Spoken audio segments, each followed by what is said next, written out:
तुलना की है दो लोगों में, किसमें? बुद्ध और कार्ल मार्क्स। यानी दुनिया में इतने विचारक हैं लेकिन दो लोगों में तुलना की और कहा कि बुद्ध की विचारधारा मार्क्स की विचारधारा से श्रेष्ठ है।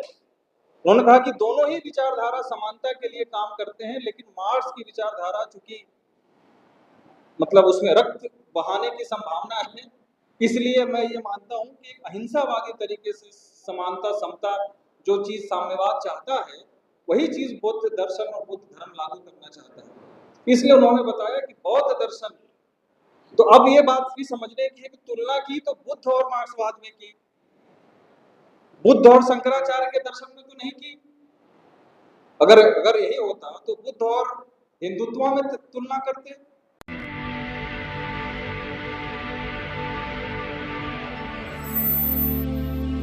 एक व्यक्ति एक वोट का मूल्य, उन्होंने कहा कि ये सबसे बड़ा क्रांतिकारी परिवर्तन ला सकता है। तो इसीलिए एक बेहतरीन लोकतंत्र भारत में कहां से आएगा, इसके लिए पूरा जीवन उन्होंने लगाया। मतलब उन्होंने कहा कि लोकतंत्र जाति व्यवस्था के साथ नहीं चल सकता। अगर आपको लोकतंत्र बनाना है तो जाति व्यवस्था खत्म करनी पड़ेगी, सांप्रदायिकता खत्म करनी पड़ेगी, हिंदू राज के खतरे को रोकना पड़ेगा। और बाबा साहब अम्बेडकर ने लिखा है, उनकी किताब है, पाकिस्तान जब बनने लगा तो उन्होंने किताब लिखी बड़ी मोटी, उस किताब का नाम है पाकिस्तान और पार्टीशन टू इंडिया। उन्होंने कहा कि अगर ये हिंदू राज, पहली बात तो बनने नहीं देना चाहिए, और अगर हिंदू राज बन जाता है तो उन्होंने कहा कि ये भारत के लिए सबसे बड़ी विपत्ति है और इसलिए हिंदू राज को हर कीमत पर रोका जाना चाहिए, ये भी उन्होंने कहा है। तो आज हम लोग अपने आसपास माहौल देख रहे हैं, यह माहौल क्या है? ये जो सांप्रदायिक तनाव है, हमला हुआ पहलगाम में, किसने किया नहीं किया है तो जांच का विषय है, लेकिन यहाँ जो है तलवार और त्रिशूल यहाँ के मुसलमानों को दिखाया जा रहा है। तो क्यों? मतलब हर मौके का इस्तेमाल सांप्रदायिक विभाजन के लिए करना है। तो इस तरीके से आज जो कोशिश हो रही है कि दलितों को उनका इतिहास भुला दिया जाए, उनके जितने संघर्ष हैं उसको खत्म कर दिया जाए, बाबा साहब की विचारधारा सही जगह तक पहुंचने न दी जाए, और इस तरीके से हिंदू का शोर मचाकर एक हिंदुत्व की छत्र छाया में सबको लाया जाए। और इतने शातिर हैं कि आजकल ये बताया जाता है कि भगवान बुद्ध को भी अवतार घोषित कर दिया कि वो विष्णु के अवतार थे। मतलब जिस विचारधारा और जिस दर्शन का जन्म ही हिंदुत्व की जड़ खोद कर हुआ है, उसको भी अपने अंदर समाहित कर लिया कि ये तो विष्णु के अवतार थे। तो इसलिए इन बातों को जो हम लोग जानते समझते हैं, इसको चर्चा का विषय बनाना पड़ेगा। क्योंकि देखिए, असली बात यह है कि हम लोग यहाँ बौद्धिक विमर्श करने नहीं बैठे, क्योंकि बौद्धिक विमर्श तुम कर ही रहे हैं, लेकिन ये हमारे लिए जीवन मरण का प्रश्न है। इस देश में अगर हिंदुत्व की फांसीवादी सत्ता कायम होती है, मनुस्मृति का शासन लागू होता है, तो उसके सबसे पहले शिकार दलित होंगे। अभी तो लग रहा है कि सिर्फ मुसलमानों के साथ हो रहा है, लेकिन मुसलमानों के साथ तो सिर्फ अभी माहौल बनाया जा रहा है। असली साजिश, असली जो समस्या उनको है वो इन दलित अछूत वर्गों से है, पिछड़े वर्गों से है, शूद्रों से है, जो आज अपना अधिकार आजादी के बाद हासिल करने की कोशिश कर रहे हैं। इसलिए आज जो हमारे सामने सांस्कृतिक चुनौती है वो यही है कि कैसे बाबा साहब की प्रगतिशील विचारधारा, बुद्ध, फूले, अम्बेडकर, कबीर, ये जो हमारी प्रगतिशील परंपरा है उसको सामने लाया जाए, उसको आगे लाया जाए, और सबसे जरूरी है कि अपनी नई पीढ़ी को बताया जाए, अपने बच्चों को बताया जाए, क्योंकि ये सिलेबस भी है, ये स्कूलों में तो पढ़ने नहीं देंगे। बाबा साहब अम्बेडकर को तो कभी नहीं पढ़ाया उन्होंने स्कूलों में। अब धीरे धीरे जितने भी मतलब बुद्ध को, इनको सबको उनको खत्म करना है। तो अपनी नई पीढ़ी, अपने नए आने वाली जो नस्लें हैं, उनको इसके बारे में बताना, जागरूक करना और अपने अधिकारों के लिए जगाना, एक सांस्कृतिक मुहिम चलाना, ये आज की सबसे बड़ी जरूरत है। मैंने निर्धारित समय से शायद थोड़ा ज्यादा इस्तेमाल किया है। उन्होंने कहा कि भारत में कोई भी न्याय की बात, लोकतंत्र की बात समाजवादी आर्थिक व्यवस्था लागू किए बगैर नहीं होगी। और संविधान सभा के जिस बहस की चर्चा कर रहे थे, तो संविधान सभा में बाबा साहब अम्बेडकर ने एक ज्ञापन तैयार किया था, जो पुराने जो लोग जानते होंगे वो जानते होंगे।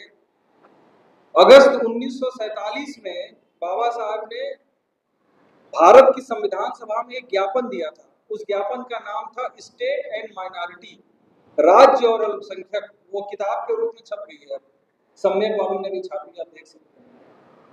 उस वो जो किताब है वो बेसिकली संविधान सभा को दिया गया ज्ञापन था, और ये था कि इस चीज को आप जोड़िए संविधान सभा में।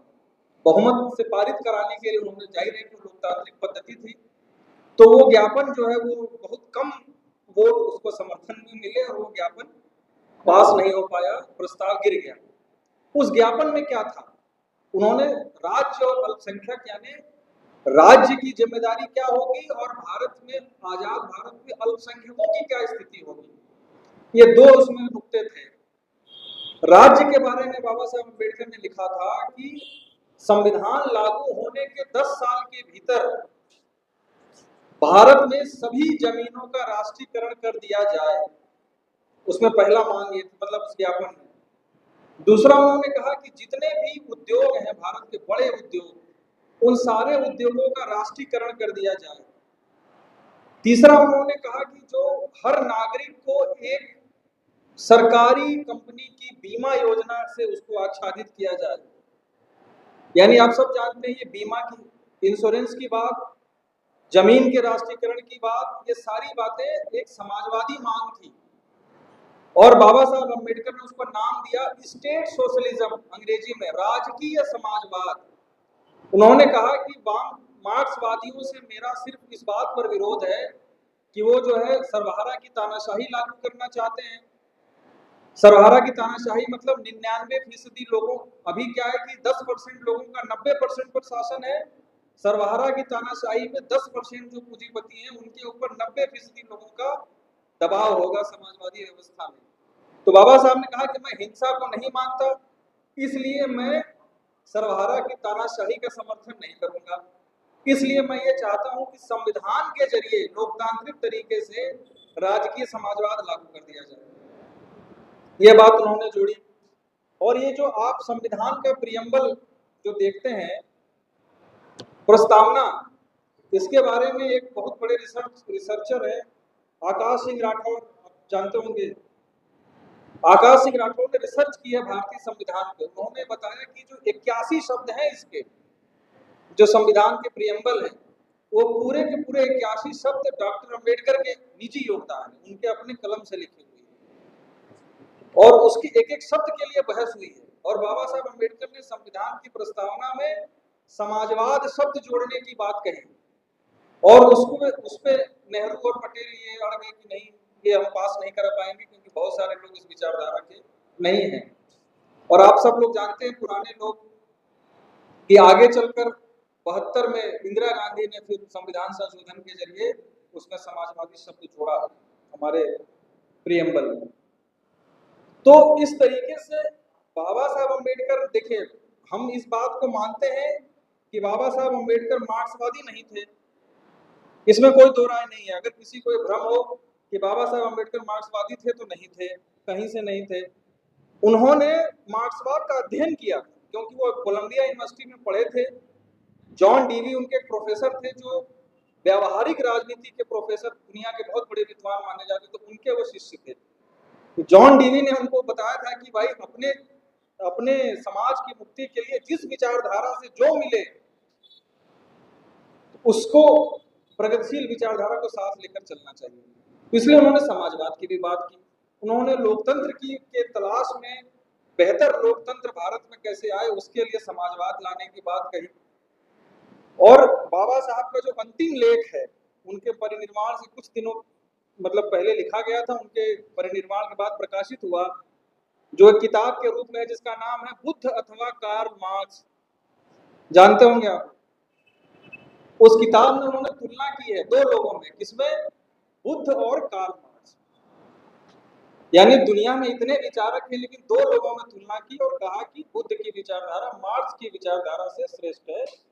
उन्होंने कहा कि दोनों ही विचारधारा समानता के लिए काम करते हैं, लेकिन मार्क्स की विचारधारा चूंकि मतलब उसमें रक्त बहाने की संभावना है, इसलिए मैं ये मानता हूं कि अहिंसावादी तरीके से समानता, समता, जो चीज साम्यवाद चाहता है वही चीज बौद्ध दर्शन और बुद्ध धर्म लागू करना चाहता है।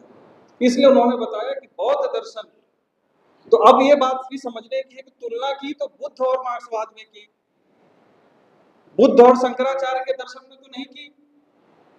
अगर यही होता तो बुद्ध और हिंदुत्व में तुलना करते, उन्होंने तुलना की मार्क्सवाद और बुद्धिज्म में, यानी उनको ये कम से कम इतनी मान्यता तो थी कि बुद्धिज्म के बाद अगर कोई बदलाव ला सकता है तो मार्क्सवाद। तो मैं कहना चाहता हूं कि वो मार्क्सवादी नहीं थे, लेकिन समाजवादी विचारधारा के शत्रु भी नहीं थे। कहीं उन्होंने उसकी आलोचना उन्होंने की है। उन्होंने आलोचना ये की कि भारत में जो समाजवादी दल है, जो पार्टी है, वो जो है वो क्या है, वो ब्राह्मण बॉयज के हाथों का खिलौना है। उन्होंने कहा बंच ऑफ ब्राह्मण बॉयज, यानी ये इसमें कुछ ब्राह्मण लोग हैं जो विदेशों से पढ़ के आए हैं, वो साम्यवादी दल के सब नेता बन गए। उन्होंने कहा कि ये जो है इनकी विचारधारा, चूंकि वर्ण व्यवस्था के प्रति इनकी आस्था है, इसलिए वो समाजवाद को सही तरीके से लागू नहीं कर सकते। यानी समाजवाद को लागू करने वालों के प्रति उनकी समस्या थी, समाजवाद के प्रति समस्या नहीं थी। तो इसलिए देखिए, शत्रु नहीं है। और आज की परिस्थिति में भी अगर हमें कोई बदलाव की बात करनी है तो निश्चित तौर पर जो भी जितनी दूर हमारे साथ चल सकता है, हमें अपने साथ, अभी हमें अपने शत्रु नहीं खोजने हैं, हमें अभी अपने मित्र खोजना है। तो इसलिए उस संदर्भ से जो कामरेड ने बात उठाई थी, मेरी समझदारी इसमें यही है। और कोई सवाल होगा तो बात। बहुत बहुत धन्यवाद।